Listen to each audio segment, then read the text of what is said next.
Selamat pagi, saudara-saudara yang terkasih di dalam Tuhan Yesus Kristus. Segala puji dan syukur kita panjatkan kepada Allah yang Maha Kasih, karena kasih setianya senantiasa baru setiap pagi. Di tengah segala kesibukan dan rutinitas hidup, pagi ini kita diberi kesempatan yang indah untuk berhenti sejenak, merenungkan firman-Nya, dan menguatkan iman kita. Renungan pagi ini bukan sekadar rutinitas rohani, tetapi saat yang penuh makna, saat di mana kita membuka hati dan pikiran untuk mendengar suara Tuhan, agar hidup kita dipimpin oleh terang firman-Nya sepanjang hari ini. Mari kita siapkan hati dan tenangkan pikiran. Singkirkan segala kekhawatiran dan pikiran yang mengganggu. Hadirkan diri sepenuhnya di hadapan Tuhan, sebab Dia rindu berbicara kepada kita melalui firman-Nya. Shalom Elohim, damai sejahtera kiranya menyertai-Mu. Mari kita mengawali pagi ini dengan beribadah, membaca, merenungkan firman Tuhan. Karena hidup kita adalah datangnya dari Tuhan, oleh sebab itu kita persembahkan untuk kemuliaan nama Tuhan. Kita berdoa. Allah yang Maha Kasih, kami bersyukur Tuhan telah bangunkan kami. Pagi ini kami ingin merenung sejenak, biarlah renungan ini meneguhkan, menguatkan kami, mendidik dan mengajar kami di dalam kebenaran Yesus. Dalam nama Tuhan Yesus kami berdoa. Amin. Bapak, Ibu, dan Saudara, mari kita membaca Alkitab kita dari Keluaran 34 ayat 1 sampai dengan 35. Sedangkan natsnya akan saya baca ayat yang pertama. Bacaan Alkitab kita bahasa Indonesia, terjemahan baru 2. Berfirmanlah Tuhan kepada Musa, pahatlah 2 loh batu sama seperti yang semula. Aku akan menulis pada loh-loh itu segala firman yang ada pada loh-loh yang semula yang telah engkau hancurkan. Bapak, Ibu, dan Saudara, tema renungan kita masih ada kesempatan. Siapakah di antara kita yang tidak pernah gagal? Semua orang pernah mengecewakan Tuhan, baik melalui pikiran, perkataan, perbuatan. Kadang kegagalan itu begitu besar hingga kita merasa sudah tidak ada lagi harapan. Tuhan pasti sudah kecewa. Tidak mungkin ada kesempatan lagi. Tapi firman Tuhan hari ini datang membawa kabar baik. Di dalam Allah masih ada kesempatan. Melalui kisah Musa dan bangsa Israel, kita belajar bahwa kasih dan kesetiaan Allah lebih besar dari kegagalan manusia. Mari kita renungkan bersama apa yang Tuhan lakukan terhadap umat yang telah berdosa.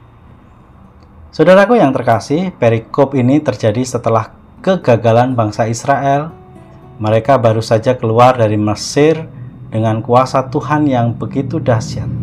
Tetapi ketika Musa naik ke Gunung Sinai untuk menerima hukuman Tuhan, mereka tidak sabar menunggu. Mereka meminta Harun membuat anak lembu emas dan mereka menyembah berhala itu. Suatu pengkhianatan rohani besar terhadap Tuhan. Akibatnya Musa menghancurkan loh batu yang pertama yang ditulis langsung oleh Allah sebagai tanda kekecewaannya dan sebagai lambang bahwa perjanjian Tuhan telah dilanggar. Namun kita melihat sesuatu yang mengejutkan. Tuhan memanggil Musa lagi dan menyuruh membuat loh batu yang baru. Dan Dia akan menuliskan kembali hukumnya ini. Inilah adalah tanda pengampunan Tuhan. Tuhan memberikan kesempatan yang kedua. Bukan karena umat itu layak, tetapi karena Tuhan penuh kasih, setia, dan pengampunan. Saudaraku yang terkasih, kita diingatkan pertama, Tuhan memberikan kesempatan. Allah tidak menyerah pada umatnya walaupun mereka gagal. Allah memulihkan perjanjian itu.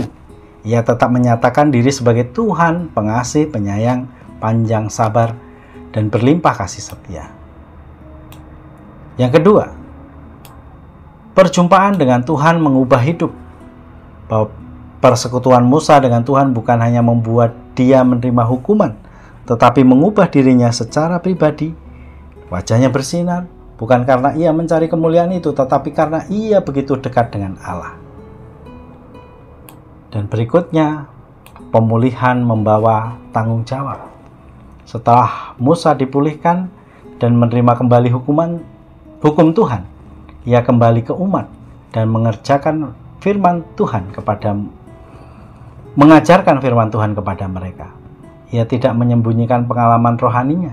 Ia memakai penutup wajah bukan untuk menyombongkan diri, tetapi agar umat bisa menerima Dia tanpa takut.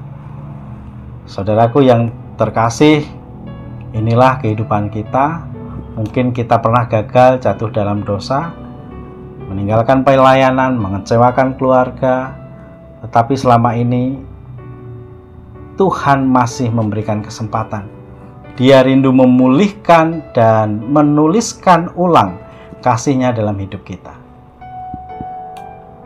Kita diubahkan oleh Tuhan, karakter kita, perkataan kita, keputusan kita memantulkan kemuliaan Tuhan. Dan Tuhan selalu memberikan kesempatan untuk senantiasa kita berubah. Tuhan memulihkan kita supaya kita menjadi penyalur kebenaran kasih kepada orang lain. Seperti Musa, kita dipanggil untuk kembali ke tengah kehidupan kita sehari-hari. Saudaraku, Keluaran 34 adalah kisah pengharapan. Kita melihat Allah tidak menyerah pada umat-Nya. Meskipun mereka berdosa, Allah yang sama masih bekerja sampai hari ini dan memberikan kesempatan baru untuk hidup yang benar. Mari kita berdoa. Tuhan, kami datang hari ini dengan hati yang penuh beban, merasa sudah terlalu jauh dari Tuhan. Kami yakin masih ada kesempatan di dalam Tuhan. Kami datang kepadamu, biarlah Tuhan menuliskan ulang kasih-Mu di dalam hati kami dan membawa terang yang dapat menerangi dunia yang gelap ini. Amin. Dalam nama Bapa, Putra, dan Roh Kudus, selamat pagi. Selamat berkarya, hendaklah kamu berakar di dalam Dia, dibangun di atas Dia, hendaklah kamu bertambah teguh dalam iman yang telah diakarkan kepadamu, dan hendaklah hatimu melimpah dengan syukur. Haleluya.